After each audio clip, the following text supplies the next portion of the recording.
Hello learners. आज के इस क्लास में हम लोग देखने वाले हैं प्रकाशीय परावर्तन को और गोलीय दर्पण देखेंगे। हम लोग दर्पण किस प्रकार से प्रतिबिंब बनाता है, दर्पण में किस किस प्रकार के परावर्तन होते हैं और ये सारी चीजें हम लोग आज समझने वाले हैं। चलिए स्टार्ट करते हैं आज के वीडियो को। तो चलिए परावर्तन सबसे पहले हम लोग समझ लेते हैं कि परावर्तन एक्चुअल में होता क्या है। परावर्तन के बारे में हम सभी ने समझा था, क्या समझा देखा था। जैसे प्रकाश होता है आपका, वो क्या करता है, प्रकाश है वो किसी भी सतह से, जैसे चिकनी सतह हो गई, प्लेन सरफेस भी हो सकता है, खुरदुरी सतह भी हो सकती है, ऐसा कोई भी परावर्तक पृष्ठ हो सकता है। ठीक, इसे हम लोग बोलेंगे परावर्तक पृष्ठ। ये जो पृष्ठ होता है इससे क्या करता है, ये प्रकाश आता है, इससे टकराता है। हाँ हाँ, इससे क्या हुआ, इंसिडेंट हुआ, ये इंसिडेंट लाइट, और इससे क्या होती है, रिफ्लेक्ट हो जाती है। अलग अलग दिशा में हो सकती है, किसी भी दिशा में हो सकती है। ठीक है, तो इस तरह से प्रकाश आया, इससे रिफ्लेक्ट हो गया, तो इसे हम लोग बोलते हैं परावर्तन। ठीक, इतना आया समझ में आपको कि परावर्तक पृष्ठ जो होता है उससे टकरा करके कोई भी प्रकाश क्या करता है, परावर्तित होता है, टकरा करके वापस से किसी दूसरी दिशा में गमन करता है, तो इसे हम लोग बोलते हैं परावर्तन। परावर्तन के कुछ नियम भी होते हैं, उसे समझ लीजिए। परावर्तन के कौन कौन से नियम होते हैं, तो पहला नियम आपका आता है जिसमें क्या कहते हैं कि जो इंसिडेंट लाइट का जो कोण होता है ये वाला। ठीक है, पहला तो ये हम समझ लेते हैं, ये होता है एक अभिलंब। जो आपका परावर्तक पृष्ठ है, समझिए ये, ठीक, ये आपका परावर्तक पृष्ठ है, इससे कोई भी लाइट आती है और ये इंसिडेंट लाइट जो है वो दूसरी जगह रिफ्लेक्ट कर देती है इस तरह से। ठीक, ये हो रहा है, और ये बीच में जो इसका आता है उसको बोलते हैं हम लोग अभिलंब। ये होता है अभिलंब। तो अभिलंब से जो आने वाली जो किरण होती है उसके बीच का कोण और जो परावर्तित किरण होती है उसके बीच का कोण, दोनों के बीच का कोण, एक तो ये वाला कोण होता है आई और ये वाला कोण होता है आपका आर, रिफ्लेक्ट करने वाला। ये दोनों जो कोण होते हैं वो आपस में बराबर होते हैं, हमेशा ये याद रखना। ये दोनों ऑलवेज क्या होंगे, एक दूसरे के इक्वल होते हैं। ये होता है परावर्तन का नियम। ठीक है, और एक और नियम आता है परावर्तन में, और वो यह होता है कि जो इंसिडेंट लाइट होती है और जो रिफ्लेक्ट होने वाली लाइट होती है और जो अभिलंब होता है, ये तीनों क्या होते हैं, एक ही तल में उपस्थित होते हैं। ये क्या है, एक ही तल में उपस्थित है, आपको दिख रहे हैं, एक ही तल में है। तो ये होते हैं सारे परावर्तन के नियम और ये होता है परावर्तन। अब हम लोग समझ लेते हैं जो इसके परावर्तन के नियम के अनुसार जो आपके गोलीय पृष्ठ होते हैं वो क्या होते हैं। अब देखिए, जो परावर्तक पृष्ठ होते हैं वो अलग अलग प्रकार के होते हैं। एक तो होता है समतल, जो कि अभी हमने देख लिया, समतल पृष्ठ होते हैं। समतल पृष्ठ किस तरह से, इसे सिंपल सा सादा साधा क्या रहेगा, इस तरह से समतल दर्पण होता है ये एक प्रकार का। ठीक, दर्पण एक समझ लेते हैं हम लोग, समतल दर्पण। समतल दर्पण में क्या होता है, एक साइड इस तरह से देखिए, इससे पूरी समतल होगी और उसमें क्या होता है, एक पृष्ठ आपका कैसा होता है, चमकदार होता है, और एक साइड में आपका पॉलिश्ड होता है। जो चमकदार पृष्ठ होता है उससे क्या होता है, कोई भी लाइट आती है उससे टकराती है और परावर्तित हो जाती है। इतना आया समझ, ये हो गया समतल पृष्ठ आपके। अब जो होता है गोलीय दर्पण, हम लोग देख लेते हैं। गोलीय दर्पण क्या होते हैं, गोलीय दर्पण वो होते हैं जो कि एक गोले का भाग होते हैं। ठीक, ये एक गोला है, समझिए इसको, एक गोला है। अब गोले को हम लोग क्या करते हैं, बीच में से काट देते हैं इस तरह से, तो क्या होगा, दो प्रकार के हमको पृष्ठ मिल जाते हैं। एक तो इस प्रकार का पृष्ठ हमको मिल जाता है गोल, ओके, और एक इस प्रकार का पृष्ठ मिल जाता है हमें। ठीक, अब जो ये वाला पृष्ठ आपका होता है, इसके अंदर का भाग आपका पॉलिश रहेगा और बाहर के भाग का हमारा क्या रहेगा, ये परावर्तक पृष्ठ होगा, ये वाला। और यहाँ पर ये परावर्तक पृष्ठ कौन सा होगा, ये वाला होता है, ये अंदर वाला, गोले के अंदर वाला भाग है, इसमें परावर्तक पृष्ठ का काम करता है, और गोले का बाहरी भाग जिसमें परावर्तक पृष्ठ का काम करता है। दो प्रकार के होते हैं, इसे कहते हैं हम लोग उत्तल दर्पण, उत्तल दर्पण, और इसे हम लोग कहते हैं अवतल दर्पण। ये दो प्रकार के दर्पण होते हैं। ठीक है, इतना आया समझ में। अब हम लोग कुछ इसकी जो टर्म्स होती हैं, अलग अलग जो शब्दावली होती है, हम लोग वो समझ लेते हैं कि क्या क्या प्रकार की होती है, उसे समझना जरूरी है। अगर आप वो समझ जाते हैं उन शब्दावलियों को, तो इससे क्या होगा, आपको अगर कोई भी प्रतिबिंब बनाना है, दर्पण में जो परावर्तन हो रहा है उसे समझना है, आप बहुत अच्छे से समझ सकते हैं कि क्या क्या होती है। अब ध्यान से देखिएगा, ये गोलीय दर्पण है। गोलीय दर्पण का जो बीच वाला केंद्र होता है, ठीक, ये केंद्र है, ये केंद्र है, ठीक, ये क्या है, गोले का केंद्र है, जिसको हम लोग बोलते हैं वक्रता केंद्र, वक्रता केंद्र, ठीक। और ये होता है दर्पण, दर्पण का जो मध्य बिंदु होता है उसे कहते हैं हम लोग P, जिसको कहते हैं हम लोग ध्रुव, इसके भी बीच का जो भाग होता है उसको बोलते हैं हम लोग P, ध्रुव। अब हम लोग ये देखते हैं जो वक्रता केंद्र होती है और ये ध्रुव समझिए, है ना, ये ध्रुव है P, ये वक्रता केंद्र है C, इसके बीच की जो दूरी होती है, ठीक, इसके बीच की जो दूरी होती है वो क्या कहलाएगी, आपकी फोकस दूरी, ये कहलाती है आपकी फोकस दूरी, ठीक, नहीं सॉरी, इसे कहलाती है आपकी त्रिज्या, वक्रता त्रिज्या, ये कहलाती है आपकी R, वक्रता त्रिज्या। और जो इसका फोकस होता है ना, और इसका जो फोकस है, जैसे हम लोग समझते हैं इसका फोकस इस साइड है, इसका फोकस अगर इस साइड है तो क्या देखते हैं हम लोग, ये फोकस हो गया, और फोकस और ध्रुव के बीच की जो दूरी होती है उसे हम लोग कहते हैं फोकस दूरी, ओके। और जो ये फोकस दूरी जो होती है वो किसके बराबर होती है, आपके R/2 के, अर्थात R बराबर क्या हो गया, 2f, ठीक, इतना समझ लीजिए, 2f। जो फोकस दूरी जो होती है वो वक्रता त्रिज्या के 2 गुना होती है। मान लें कि वक्रता त्रिज्या इतनी है तो फोकस दूरी इसके 2 गुनी पे हमारी ये दिखाई देगी, फोकस हमारा, है ना, और इसके बीच की जो दूरी होती है वो फोकस दूरी आपकी हो गई, ठीक, इतना याद रखना। ये कई बार है ना आपके न्यूमेरिकल में भी काम आ जाता है कि आपका जो वक्रता त्रिज्या होती है या फिर फोकस दूरी जो होती है उसे अगर निकालना है किसी दर्पण की तो किस तरह से निकालेंगे हम लोग, इस फॉर्मूले से निकालेंगे, फॉर्मूला याद रखना। हाँ, तो अभी वैसे ही जैसे उत्तल दर्पण में हमने ये चीजें देखी, वैसे ही अवतल दर्पण में भी होगी। अवतल दर्पण में अब ये वाली जो आपकी वक्रता त्रिज्या है वही चीज है, वक्रता केंद्र ये C हो जाएगी और ध्रुव और वक्रता त्रिज्या के बीच की दूरी जो आपकी होती है वो वक्रता त्रिज्या कहला देगी आपकी। और फिर इसकी फोकस, आपका जो फोकस होता है तो ध्रुव और फोकस के बीच की दूरी को हम लोग फोकस दूरी कहते हैं। इतनी बात आ गई आपको समझ में। चलिए आगे बढ़ते हैं। अब हम लोग कुछ प्रतिबिंब जो होते हैं अब उनको समझ लेते हैं कि किस किस प्रकार के प्रतिबिंब हमको अवतल दर्पण और उत्तल दर्पण में बनते हुए दिखाई देते हैं। अब हम लोग जो अवतल दर्पण और उत्तल दर्पण होते हैं उसके कुछ परावर्तन की कंडीशंस देख लेते हैं। यह है अवतल दर्पण, यह है उत्तल दर्पण, ठीक है, ये 2 दर्पण होते हैं आपके। अब क्या होता है जब भी कोई भी, जैसे ये आपका हो गया बीच का जो आपका वक्रता जो इसकी जो बीच की दूरी होती है वक्रता दूरी, वक्रता त्रिज्या और फोकस दूरी आपकी जिस लाइन पर होती है वो लाइंस जो होती हैं उसके समानांतर अगर कोई भी प्रकाश की किरण इस तरह से आती है तो कहाँ पर आपकी जाएगी, आपकी फोकस दूरी पर, फोकस पर, आपके फोकस पर क्या होती है, ये रिफ्लेक्ट होती है, इस तरह से रिफ्लेक्ट होगी, है ना। जैसे अभी हम लोग इसमें देख लेते हैं, जा रही है ये लाइट यहाँ से जाएगी और यहाँ से ये रिफ्लेक्ट हो रही है और ये वाली जो आपकी आभासी लाइन जो है वो कहाँ पर दिखाई देगी, आपके फोकस पर, ठीक। तो प्रतिबिंब कहाँ आपका बनेगा, फोकस पर बनेगा, ये बात ध्यान रखना, ठीक है। अनंत पर आने वाली जो किरणें होती हैं तो कहाँ से रिफ्लेक्ट होंगी, आपकी फोकस से होकर के गुजरेगी, ये बात ध्यान रखना, ओके। कहीं पर भी आप अवतल दर्पण में देखें या उत्तल दर्पण में देखें, कहीं अनंत से आने वाली जो प्रकाश की किरण होती है वो कहाँ पर आपकी परावर्तित होगी, फोकस से परावर्तित होगी।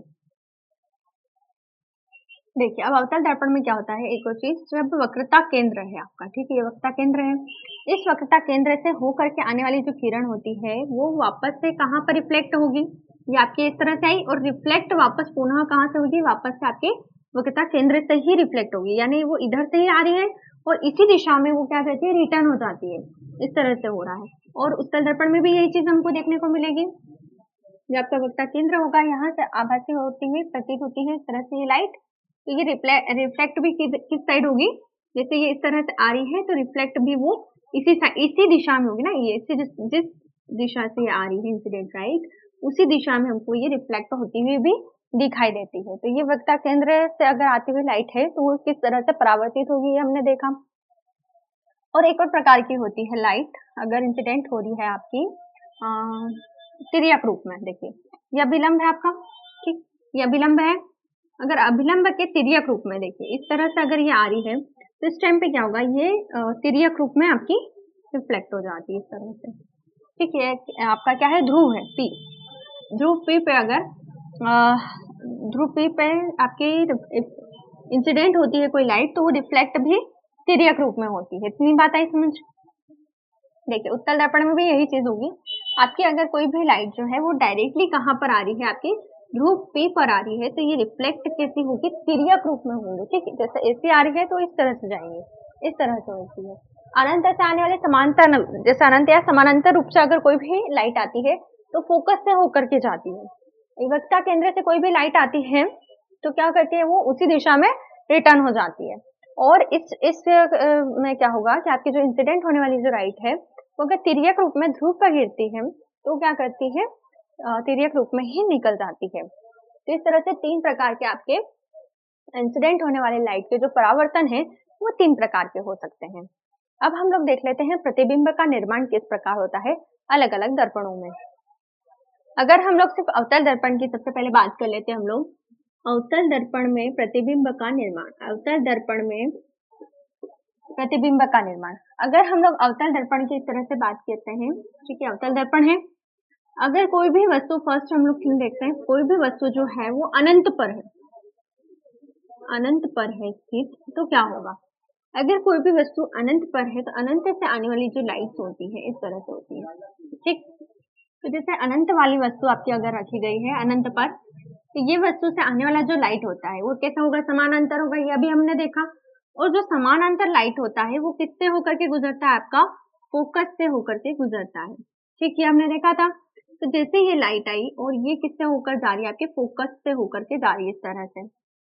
ठीक, और अगर ये फोकस से होकर के जाती है तो यहाँ पर हमको जो प्रतिबिंब है वो बिल्कुल ही सूक्ष्म दिखाई देगा। ये प्रतिबिंब है आपका, तो ये अनंत पर अगर प्रतिबिंब बन रहा है आपका तो कैसा होता है, बहुत ही सूक्ष्म होता है, छोटा होता है और वास्तविक होता है और उल्टा होता है, वास्तविक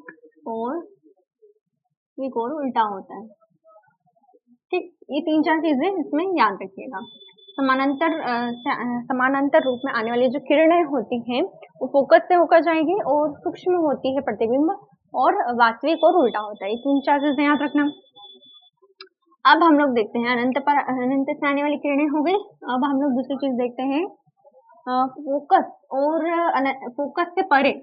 ठीक, फोकस के परे अगर कोई भी वस्तु रखी गई है, जैसे यहाँ पर हो गई, यहाँ पर अगर कोई भी वस्तु रखी गई है तो इस कंडीशन में क्या होगा, इस कंडीशन में भी आप क्या देखते हैं, समांतर रूप से आने वाली जो रेखाएं होती हैं वो क्या करते हैं, इसी फोकस पर अब बनेगा, बट किस तरह से बनेगा अब ये देखिए, ये देखिए, इसे हटाइए, और ये फोकस है, फोकस पर तो बनेगी बट किस तरह से बनेगी, देखिए ये लाइट हो गई आपकी, और ये वाला जो है जो इससे आने वाली लाइट है ना, ये भी आपकी इस तरह से आएंगी, इस तरह से आने वाली लाइट है। और ये थोड़ा सा आप क्या दिखाई देगा, थोड़ा आवर्धित दिखाई देगा। अब पहले यहाँ पे सूक्ष्म था, अब थोड़ा सा आपको छोटा दिखाई देगा, बट थोड़ा बड़ा, इस प्रतिबिंब से थोड़ा सा बड़ा आपको दिखाई देगा ये वाला प्रतिबिंब। बट कैसा लिखा होगा, वास्तविक होगा और उल्टा होगा, सेम चीज वापस से आ जाएगी यहाँ पर, वास्तविक होगा और उल्टा होगा।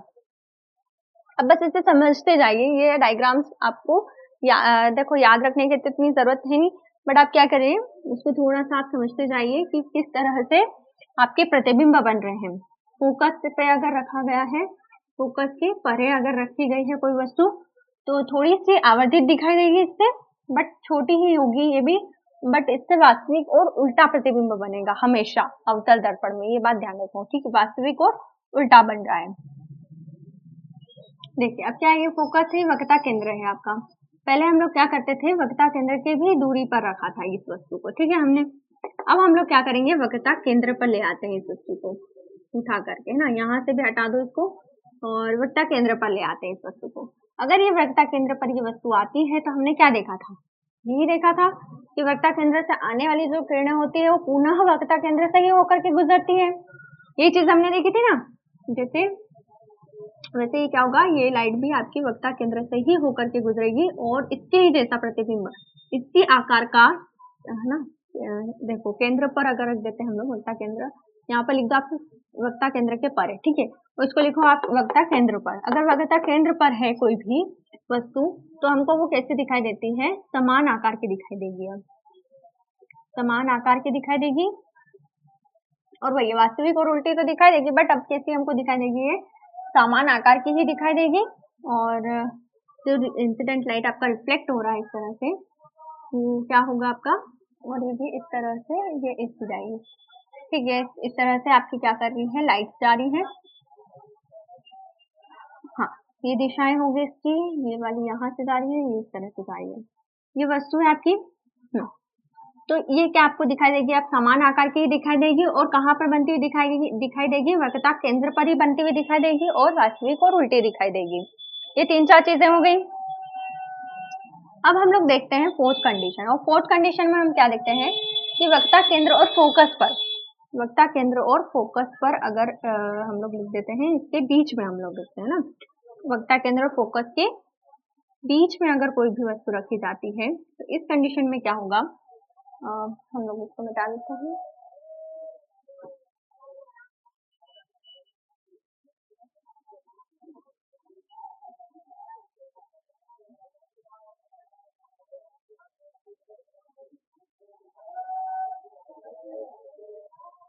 अब अगर हम लोग क्या करते हैं, इस वस्तु को अगर हम लोग वक्रता केंद्र और फोकस के बीच में ले आते हैं, अर्थात यहाँ पर अगर हम लोग ले आए इस वस्तु को,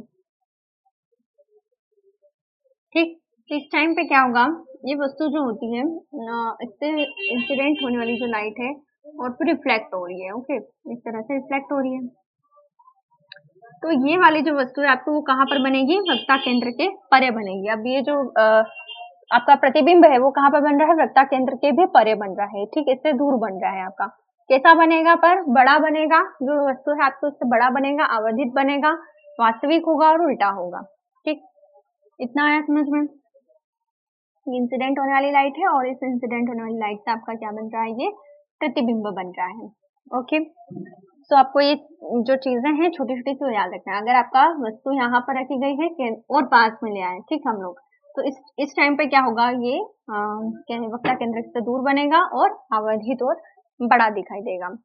ठीक, अब हम लोग क्या करते हैं, इसी वस्तु को और पास में लाते हैं और फिर से हम लोग कंडीशन डाल देते हैं, और पास में अगर लाए इस वस्तु को तो हम कहाँ पर लाएंगे, अब बताओ, इसी फोकस पर लाएंगे, अब इससे पास में, यही फोकस है, अगर फोकस पर रख दिया तो इस कंडीशन पे क्या होगा आपका, इस कंडीशन पर अब हम लोग ये देखते हैं कि फोकस से जो आपकी जो आती है, फोकस पर अगर रख दी जाती है कोई भी वस्तु, तो इस टाइम पे क्या होता है, जैसे अनंत पर आने वाली कोई भी प्रकाश होता है वो कहाँ पर जाता था, आपका फोकस पर जाता था। अब अगर फोकस पर रख दिया जाए तो कहाँ पर जाएगा प्रकाश, आपका अनंत पर जाएगा, यानी बहुत ही दूर आपका ये प्रतिबिंब दिखाई देगा, बहुत ही दूर दिखाई देगा और बहुत ही बड़ा दिखाई देगा। इस तरह से हम लोग इस पर बना भी नहीं सकते हैं, वो इतना दूर बनेगा, ठीक है ना। ये आएगी आपकी लाइट ऐसे अलग अलग प्रकार से और ये जाएगी, मीन्स अनंत पर आपका जो प्रतिबिंब है वो बनेगा और कैसा होगा, उल्टा होगा और वास्तविक होगा। ठीक, ये आई समझ में बात आपको। फोकस पर अगर कोई भी वस्तु रख दी जाती है तो इस टाइम पर क्या होता है, अनंत पर आपकी वो बनेगी, प्रतिबिंब बनेगा और उल्टा और वास्तविक होगा। ठीक, और कैसा होगा, बड़ा, बहुत ही बड़ा, विशाल का है, आप समझ लीजिए इसको, इस तरह से ये बनेगा। अब हम लोग क्या करते हैं, ध्रुव और फोकस दूरी के बीच में अगर यहाँ पर आपकी जो वस्तु है वो रख दी जाए तो क्या होगा, और पास में ले आए इस वस्तु को हम लोग, मीन्स हम लोग यहाँ पर ले आए, ठीक, यहाँ से हटाया हमने, यहाँ पर लाए। इस कंडीशन में हम लोग क्या देखते हैं, इस कंडीशन में हम लोग देखते हैं कि जो आपका जो प्रतिबिंब होता है वो कहाँ बनेगा, दर्पण के पीछे बनेगा। ये यहाँ से इस तरह से जाएगा और रिफ्लेक्ट हो जाएगा, इस तरह से यहाँ से जाएगा और रिफ्लेक्ट हो रहा है इस तरह से। और वस्तु कहाँ दिखाई देगी आपको, यहाँ पर दिखाई देगी, यहाँ पर इस तरह से, ये इस तरह से दिखाई देगी। ओके, ये वस्तु आपको इस तरह से यहाँ पर प्रतिबिंब जो है उसका दिखाई देगा। ठीक, अब 6th कंडीशन हम लोग लेते हैं, ध्रुव और फोकस के बीच में अगर वस्तु रख दी जाती है तो इस कंडीशन में जो है वो आपका जो प्रतिबिंब है वो इस ध्रुव के, इस दर्पण के पीछे बनेगा, दर्पण के पीछे, दर्पण के पीछे, और फोकस के बीच में अगर दर्पण के पीछे बनेगा, और जो आपका जो ये प्रतिबिंब होगा वो कैसा होगा, सीधा होगा और आभासी होगा। ठीक, ये कंडीशन याद रखना, ये इंपॉर्टेंट है ना, क्योंकि ये अलग से आ गया आपका, सभी दूर आपको कैसा दिखाई देता था? वास्तविक और उल्टा दिखाई देता था। हमेशा कैसे दिखाई देता था? जो कि आपके दर्पण के आगे बनता था, कैसा होता था? हमेशा वास्तविक बनता था, उल्टा बनता था। पर अब दर्पण के पीछे अगर कोई भी प्रतिबिंब बन रहा है आपका, वो किस तरह से बनेगा? आभासी बनेगा और सीधा बनेगा। ठीक, चलिए ये हो गए सारे अवतल दर्पण के सारी कंडीशंस जो हैं अलग अलग प्रकार की। ठीक, ये याद रखना आप लोग, ये इम्पोर्टेंट है, आपको ये बिल्कुल ही अच्छे से याद रखना है। अगर अनंत पर हुई वस्तु तो आपका जो प्रतिबिंब है वो बहुत ही छोटा बनता है, फोकस पर बनता है। ये भी याद रखना है कि प्रतिबिंब कहाँ बन रहा है आपका? अनंत से आने वाली जो प्रकाश की किरणें होती है उससे फोकस पर बनता है। अगर वक्रता केंद्र के परे रख दिया जाए तो छोटा बनेगा, थोड़ा सा छोटा हो जाएगा, और आपका ध्रुव और फोकस के बीच में बनता है। ठीक है, ये भी आपको मैं लिख देती हूँ कि कहाँ कहाँ पर आपका दर्पण जो है वो बनेगा।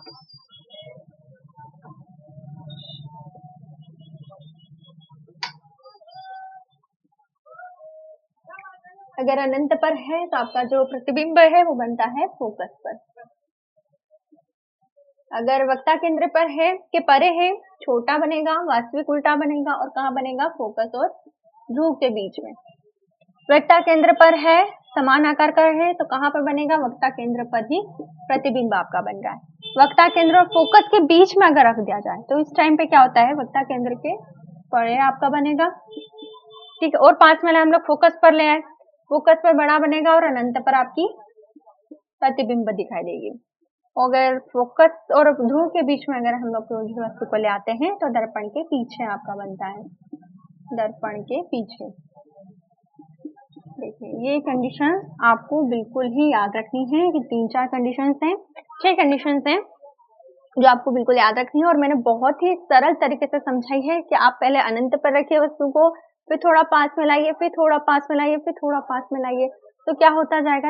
आप बहुत ही दूर रखेंगे अगर वस्तु को, बहुत छोटा प्रतिबिंब बनेगा, और जैसे जैसे आप पास में लाते जाएंगे उस वस्तु को, तो क्या होता है? प्रतिबिंब उतना ही बड़ा बड़ा दिखाई देगा आपको। ठीक, तो चलिए अवतल दर्पण यहाँ पर खत्म होता है आपका। उत्तल दर्पण देख लीजिए। तो उत्तल दर्पण में हम क्या देखते हैं? हम लोग ये देखते हैं, एक कंडीशन देखते हैं हम लोग, अनंत पर अगर वस्तु रखी गई है, अनंत पर।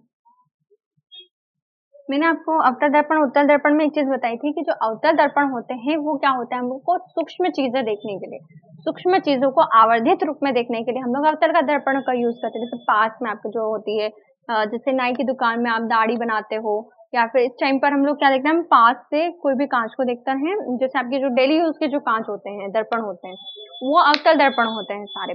जैसे आप क्या करते हैं? आपके फेस के जो छोटे छोटे से बाल होते हैं, ये होते हैं, वो होते हैं, तो आप उनको क्या है? आवधित करके देख सकते हैं। ये होता है अवतल दर्पण का यूज।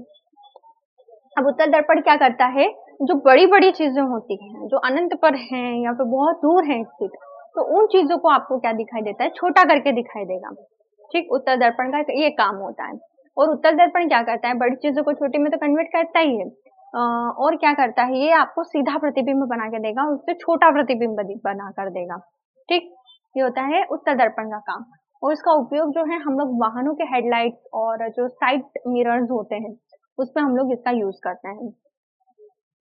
तो अनंत पर ही ज्यादातर हम लोग इसकी वस्तुएं दिखाई देंगी हमको, सारी अनंत पर, या फिर किससे आपके दिखाई देगी? फोकस या फिर वक्ता केंद्र से परे आपको दिखाई देगी ना, केंद्र के, वक्ता केंद्र के परे ही जो वस्तुएं होती हैं वो सारी आपको दिखाई देंगी। तो 2 कंडीशंस आप इसमें याद रखना, ये आपका उत्तल दर्पण होता है, ये आपका विलंब होता है, और इससे अगर आपके जो है अनंत से आने वाली जो किरणें होती हैं वो क्या करती हैं? आपकी फोकस पर आपका प्रतिबिंब यहाँ पर इस तरह से बना देती है ना। देखिए अब इस दर्पण का फोकस जो है वो पीछे की तरफ होता है, आपका दर्पण के पीछे की ओर आपका फोकस होता है। ठीक है, ये वक्ता केंद्र होता है पीछे की तरफ। और अगर अनंत से आने वाली जो किरणें होती हैं ये वाली, वो क्या करती हैं? अनंत से आने वाली जो किरणें होती हैं वो इस तरह से जा रही हैं और इस तरह से भी लौट कर जाती हैं। ओके, इस तरह से जा रही है। तो ये सारी किरणें जो हैं आपको आभासी रूप में यहाँ पर मिलती हुई प्रतीत होती है इस तरह से।